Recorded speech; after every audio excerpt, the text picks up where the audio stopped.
Welcome to the stream. Today we have an exciting opportunity. We're going to be speaking with someone we've spoken with before, whose film, Let My People Go, we've featured at the stream. In fact, he broke it up into how many different parts did you do? Little digestible parts. 30 chapters. Yeah, and we ran each of those 30 chapters. It was a sort of a way to give people the tools to introduce their friends and family to the reality of how our country is governed and controlled behind the scenes and some of the really dark things that happened in 2020, which had so many ripple effects and ended up in the 2024 victory of Donald Trump against all the odds, having dodged literal bullets. We got the president we voted for three times. We got to have him twice. But a lot of things were revealed. A lot came out in those 4 years of fraud and tyranny that might not otherwise have been revealed. So we have to realize that God writes straight with crooked people. And we got a lot of crooked people here in America in our elites. David, I wanted to ask you first, what is the status of the president's promised executive order enforcing election integrity with same-day voting, no corrupt mail-in ballots, no electronic machines distorting the count and adding votes in swing states as happened in 2020? Well, I have to speculate a little bit because Trump is so unorthodox that he usually discloses his intentions through his social media truth page. And that's not an executive order. But what I have seen evidences of is in the past, every time he's done that, an executive order is shortly been followed up. That's more official. So from an investigation into Chris Krebs, who made those outlandish claims that 2020 was secure, to an executive order expecting compliance with the latest, what we call VVSGs. These are voting system guidelines that have to be up to date to a 2.0 standard. And Virtually, that's already the law, right? well, by virtue of an executive order. So here's the rub. When you have an election cartel that has about 19 to 20 attorney generals that want to sue the president every day to make sure that they don't comply, they're certainly going to test the parameters of whether or not that executive order will last in a court of law. But nonetheless, the executive order has been issued, and Trump has tremendous power because, when you work with Scott Bessent over at the Treasury, you can stop dispersing monies where you've got evidence of fraud, waste, and abuse. And we saw some evidence of that through the Doge work of Elon Musk.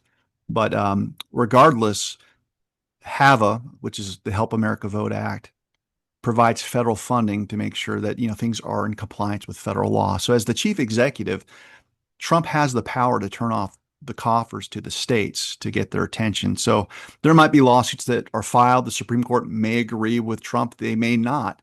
But there's been a steady amount of pressure applied through the executive order actions of the president to go in a certain direction. So to your point, the latest truth blurb from Trump was, we're going to get rid of mail-in ballots, and we're going to get rid of those wildly inaccurate voting machines. And so I have no doubt that an executive order will be issued. I've seen drafts from different groups that have the attention of the president's ear. So I know he's got something concrete, and I've seen it. But how it's finished up, how it's touched up, I don't have that information. And then my legal brain gets kind of kicked into high gear on how does one execute on that promise or threat, depending on who you are. And I'm pretty sure that Trump has to execute this through a national security framework, his Article 2 power. Otherwise, I'm pretty sure that the uniparty will fight him every step of the way. Now, you say uniparty. That's interesting. I think a lot of our viewers would think this is a Democrat-Republican issue, but as you pointed out in your film, Let My People Go, and I'd ask you to expand on it. How is it that establishment Republicans, rhinos, swamp Republicans, whatever you want to call them, how are they complicit in enabling election fraud, and what is their motive? Well, number one, it was the Republicans themselves that put handcuffs on the Republican Party to investigate fraud. And this was actually done through a consent decree in the early 80s. There was rampant fraud. I think that was found in Baltimore. And for whatever reason, the Republicans said, let's go ahead and apply this consent decree in all of the states to ensure that Republicans don't investigate election fraud. It makes no sense because this was the Reagan years, right? They were actually at the height of their power. And so the handcuffs were put on. And then 10 years later, you had the Motor Voter Act that was signed into law by Bill Clinton. So you could say, okay, that's not Republicans, but he was able to bloat the voter rolls by virtue of anyone that comes into the DMV, you're going to be added to the rolls. But it was the hanging Chad incident in the early 2000s, again, back on the Republicans' watch, that really sealed our fate for these rigged elections. Because keep in mind, the Help America Vote Act was signed into law by George W. Bush. And so the pretext that the mechanical machines were not reliable because they didn't have sufficient, I guess, sufficient way of puncturing the ballot itself was used as the pretext to bring in the the dreaded computers.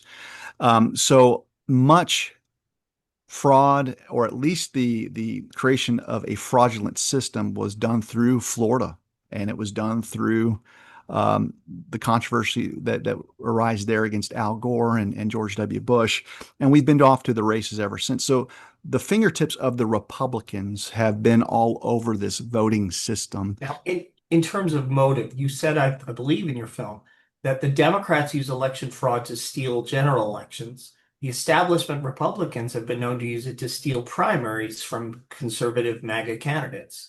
You still believe that to be true?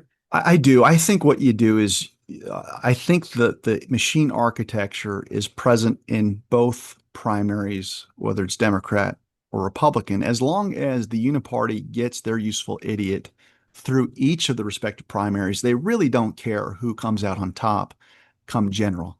But when you start looking at data sets that look unnatural, that look like an algorithm's being deployed, we see a greater prevalence of that algorithm in Republican primaries than we do in the general election. Interesting, interesting. Do you know about this? Tulsi Gabbard has been tasked with presenting a report to the president sometime in the next week or two on election fraud. Are you familiar with that? I am. I can't speak on it too much, but I do know technical experts that have certainly provided reliable information to Tulsi. So when I see her in these cabinet meetings talking with the president about the intent to help secure our elections, I have a level of confidence just knowing that the individuals that I've worked with over the past 5 years are giving her very, very good information on the vulnerabilities of the machines. But yes, And I think she's someone we can trust, right? Her motives and integrity seem to me to be stellar. Do you feel the same? I hope so. I don't have, I'm kind of at the point where I wish people would accept the premise that our elections are supposed to operate in a zero trust system. I mean, it's supposed to be a zero trust system in the sense like you go to a bank. No Yeah. one's just going to take your word that, if you don't show up with an ID, that you can withdraw funds from an account. Yeah. Yeah. But to the degree that I think she has been messaging things that have been dangerous to message in the past about the voting machines, I'm certainly encouraged. Yeah. But I mean, until we actually see the eradication of the voting machines, it's hard to tell if someone's trustworthy or whether or not they're being, we the American people are being strung along Mhm. through a slow, I call them slow walkers. In some ways, it's more pernicious to go through someone who says really good things, and yet you're slow walked through a process where there's really no intention of fixing the system. So you just have to be on the lookout that if you're on Team Evil, you've got about 3.5 years to wait out the clock. And I'm very, very, I'm nervous. I'm on high alert that that's a possibility, not with Tulsi, but certainly with people around her. You've got still vestiges of bad people in CISA, in the Center for Internet Security. And so there are psyops and efforts to still splinter and hinder momentum. And so I've seen up close over the past 5 months the deep state still creating barriers to just getting the president's mandates accomplished. But I'm pretty sure that the president knows that if we don't have a runway set up for a honest primary election, which we're looking at what next year, May, June, and you've got to have enough training for people to implement the system and run it. And so I'm certain that something has to happen very, very soon. And people are going to pull out their knives. They're going to fight like crazy to stop what Trump wants to do. But ultimately, in a triage like universe, you have to at least have a fair election run with respect to federal races. And for some states, you might only be voting for one person. So the idea is most ballots combine state races, federal races, municipal elections, constitutional amendments, all on one ballot. And I don't think that Trump can necessarily impose his standards on all of the different iterations that might show up on a ballot. However, when you're talking about just the federal races, like a Congress race or a Senate race, I think he can impose a different standard. And so, as long as they can correct or maintain elements of the House and the Senate, then he can effectively keep his presidency going. But if he doesn't have a safe and secure election for the House and Senate races, it's lame duck time. That's right. If the Democrats somehow manage to get the House, it's just 2 years of impeachment circus and Yeah. chaos. It's just we all have a performative Congress that actually is not accomplishing anything. So these machines have to be fixed before the midterms. Yeah. And by fix, we mean removed, Yeah, abolished, yeah. destroyed, The melted. system needs to be fixed. It The is. machines are unfixable. Speaking of that, Yeah. Emerald Robinson had Patrick Byrne on last week connecting Trump's actions against the corrupt narco-terrorist regime in Venezuela with election security. Um, Byrne said some really interesting things. I don't know if you saw the segment, but did you? Did you happen to see it? I follow Emerald very closely. In fact, Yeah, I yeah. saw Patrick recently, probably just a Okay, few days ago. So I'm up to speed. Yeah. great. So what he said was basically Trump's trying to bring down the Venezuelan regime in part because they have all the receipts for how the 2020 election was stolen. Because the software that was used to steal the 2020 election was originally written in Venezuela back when Smartmatic was founded in Venezuela. So taking down that regime would be crucial to exposing election fraud and preventing the next election theft. What do you think about that? How much do you know about that? Well, I know a lot about it. And you have to be careful, just because there are, we've got the $50 million bounty against Nicolas Maduro.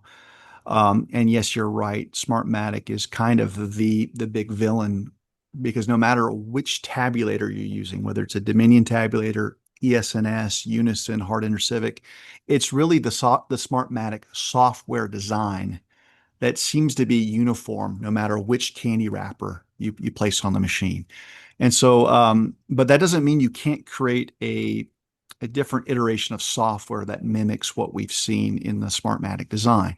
But yes, from a standpoint of whistleblower statements from a Hugo Carbajal and many other people that are close to when Smartmatic was given life and used overseas and then brought over to the United States, there have been many people that have been interviewing those whistleblowers. The biggest challenge, however, has been having our coders talk with their coders. In other words, you can have a knowledge of a scheme, but you kind of fall into the realm of hearsay. Mhm. And so a lot of the cyber guys that I know are sitting there going, yeah, we get what Hugo Carbajal is saying about this narco terrorist regime. We get what they're saying about the ability to hack and subvert elections in America. But having United States intelligence officials walk hand in hand with the people that actually wrote the code. I think you're going to need something along those lines to close the gap. Or number two, I've proposed this that now that Trump's back in office as the commander in chief, things that would have been off limits to civilians like myself through a FISA warrant. Because again, if we're talking about Venezuela, we're talking about foreign interference. Mhm. So there should be no legal barrier for FISA warrants to be deployed with the NSA. Uh-huh. And when you're looking at the NSA, when you're looking at Space Force, when you're looking at satellite infrastructure, you can look for legitimate packet captures of how things were interfered with. Mhm. And one of the things that I know Patrick has been paying very, very close attention to, in addition to Venezuela, is what has been transpiring in Serbia. Yeah, that was going to be my next question because he Yeah. said something really fascinating to me that um, the reason we even had an honest presidential election in 2024, and some of the House and Senate races weren't, but the reason the presidential race wasn't stolen was that some white hat hackers basically took down the office in Serbia that was tasked with stealing the presidential election. I think that's basically what it boils down to. Do you know any more about that?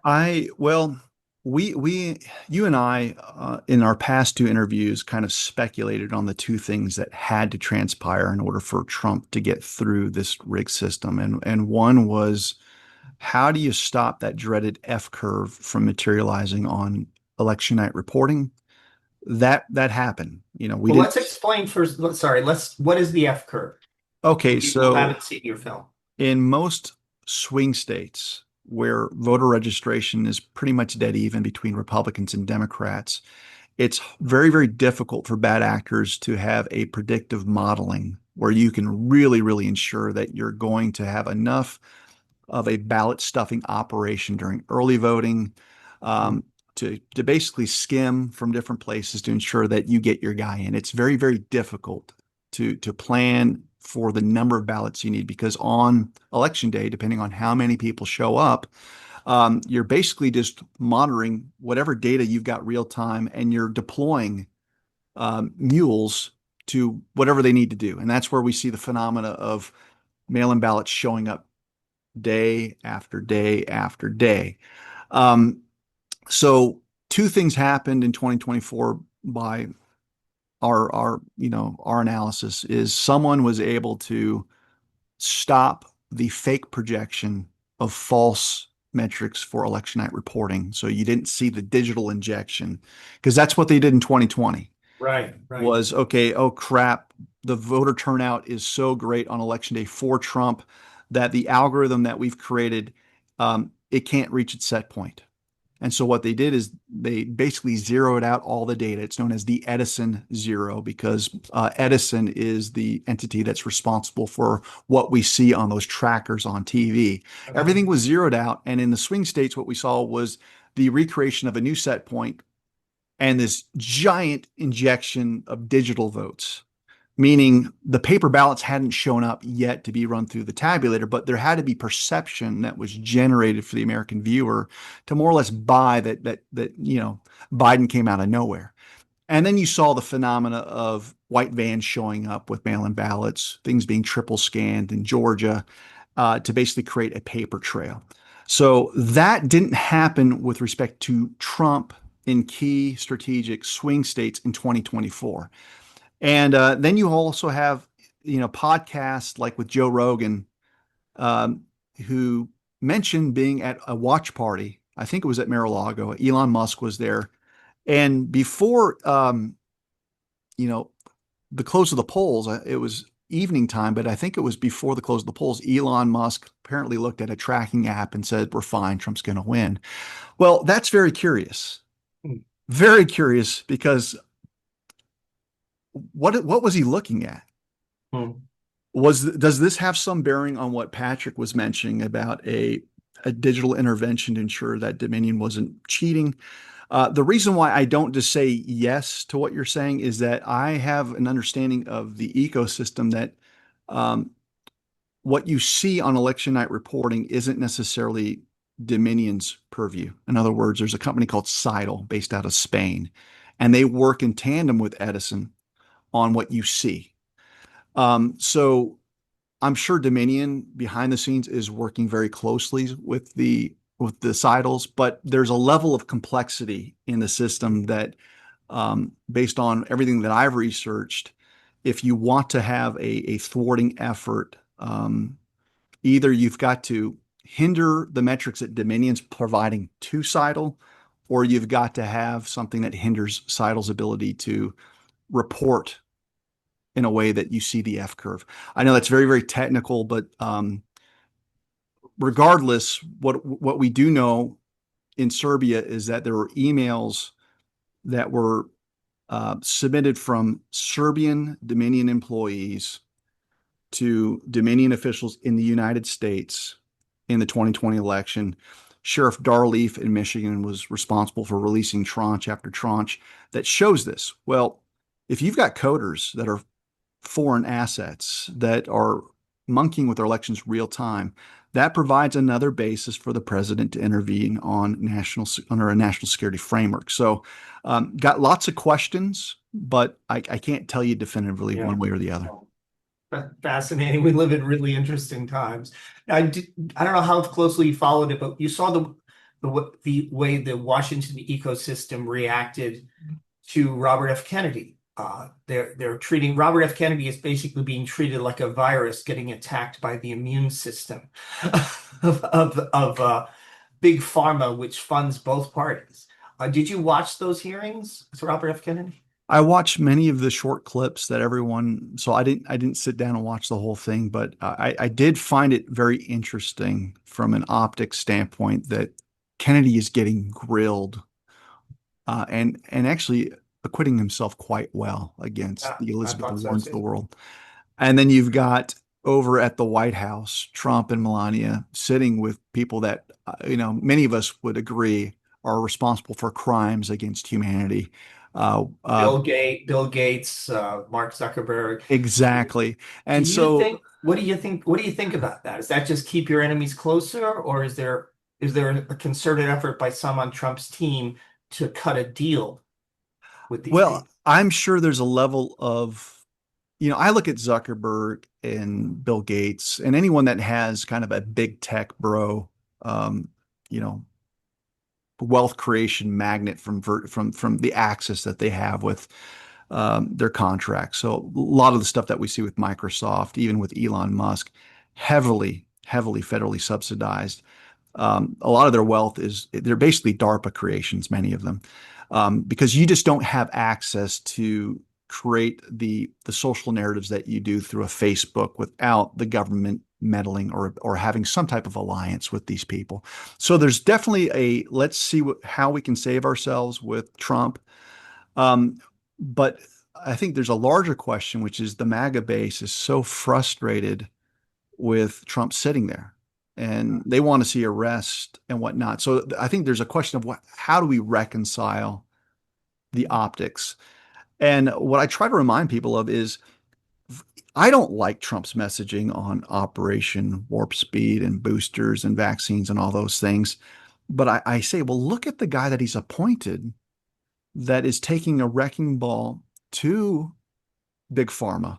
I Yeah, mean, the fact that he's got RFK Jr., whose goals and what he's implemented thus far, I mean, you had over 600 CDC employees that were just laid off, I think, on the 8th of August. Half of the budget has gone away. You're looking at the head director of CDC being forced to resign after not yeah, complying.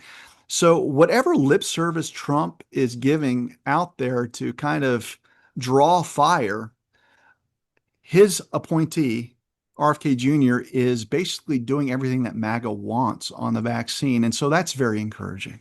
yeah. I think so too, and I think that what we saw a whistleblower revealed a huge big pharma concerted conspiracy to force RFK's resignation. I don't think that's going to happen. If that did happen, that I would take the black pill. If RFK went away, I would say, okay, you know what, we're toast. But Yeah, I don't think that's going to happen. And I I think agree. I think they're working in tandem, and it's this weird thing where I've said this many times in social media posts that if Trump is the genius that many of us think he is. I don't think you can be equal parts genius and aloof and be completely tone deaf. So, what I would remind people is that if you're looking at big pharma's track record with depopulation efforts, introduction of the AIDS virus, I mean, the whole history of Fauci. I mean, That we know Fauci was hired by Dick Cheney to create viruses for as part of a U.S. bioweapons effort in response to the anthrax attack. That was all documented at the Blaze. Yeah. And then public pressure forced Obama to move those operations overseas, so they went to China. They created the COVID virus. We now know it was created as a bioweapon and it leaked accidentally or on purpose, and then was weaponized to tyrannize the American people and make it possible to do corrupt mail-in balloting and steal the 2020 election and censor the internet. That all Yeah. sounds like a James Bond movie. No, it sounds like an Austin Powers movie. Actually, it's too stupid for a James Bond movie, and yet it really happened. How do we Well, I mean, process? look, and we know it's not accidental because you look at, I think it's Peter Daszak, the labs in North Carolina, the very person that was sent to investigate whether or not the bioweapon it was leaked through a wet lab versus Wuhan. The person that authorized and created the whole, you know, architecture was the guy that was investigating it. So, um, it's clear to me that you've got war crimes, crimes against humanity, all laced in what's transpiring right now. Um, but yeah, I'm certainly keeping an eye on that because I'm actually about to file a lawsuit against my former employer, NMSU. Um, and I expect to file something probably within the next 2 weeks. New Mexico State University. Yes, I mean, and so before anyone knew anything about me with respect to elections, really you know, what created um, an opportunity for me to excel elsewhere was my stand against the jab and the mask mandates and everything related to that. And so it's been very encouraging now to entertain a lawsuit, seeing the change at the CDC and Health and Human Services because basically we were beaten to submission through empty appeals to authority because the CDC said so. You have to do this. You have to do this. Well, that money is drying out. In fact, one of the early executive orders in January of this year was Trump pulling funding from any K-12 college university that was still mandating use of the vaccine.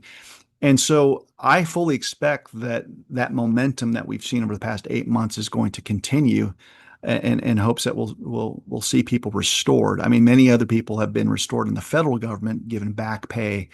Um, I don't know what's going to happen in public institutions like New Mexico State University, where I worked, but I'm certainly going to try to be restored because I've forgotten just how offensive and violative it was of my own civil rights.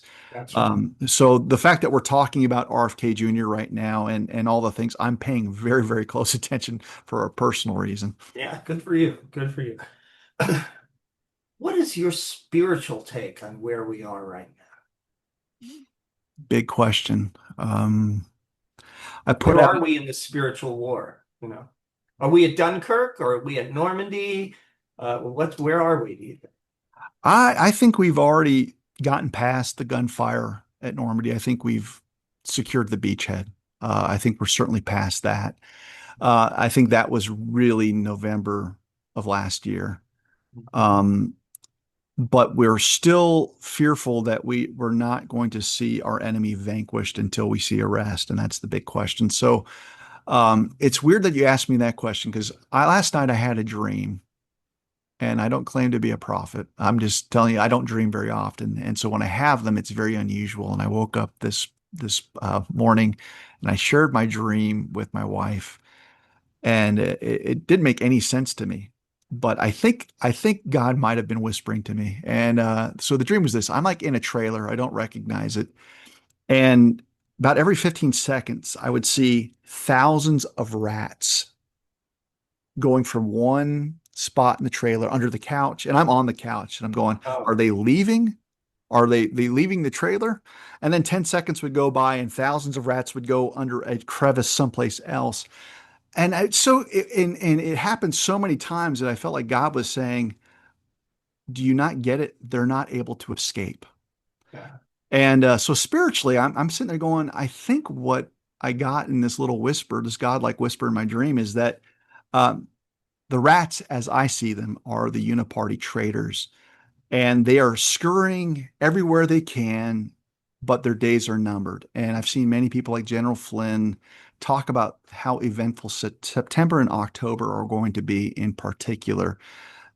So in the spirit, I think this is a pivotal time where the enemies to our country, these rats that are scurrying to and fro, they're trapped. And so that's my sense in the spirit. So that's what we need to pray for: accountability, justice, consequences, and deterrence. Because remember, this is all about protecting innocent people from being persecuted again by their own government, by their own institutions, their own elites, in some cases, their own pastors, their own bishops. This is Jesus overturning the money changers' tables in the temple. This is not us being vindictive, hateful, vengeful people. This is restorative justice and protection for the innocent. Mm. Amen. Thank you. Thank you, David. It's always a pleasure to talk to you. I want to tell people to go to your Substack because you're doing some amazing, beautiful writing and fascinating, really insightful spiritual and political commentary over at your Substack. So where would they find that? They just look for David Clements at Yeah, Substack. look for Professor David Clements at Substack, and yeah, I'm starting to get into something that I haven't done in a long time, which is just writing for joy and going wherever I'm interested. And it's very different than legal briefs, where it's dry and to the point. And I used to be a bit of a songwriter. I used to play in bands, and it's the closest thing that I can kind of get to that creative outlet. So I'm trying to I'm trying my best to put out something that's worth reading. Well, it definitely is. I have to say, it's a great pleasure. Thank you so much, David. God bless, and we'll be in touch again soon. Okay, thanks, John.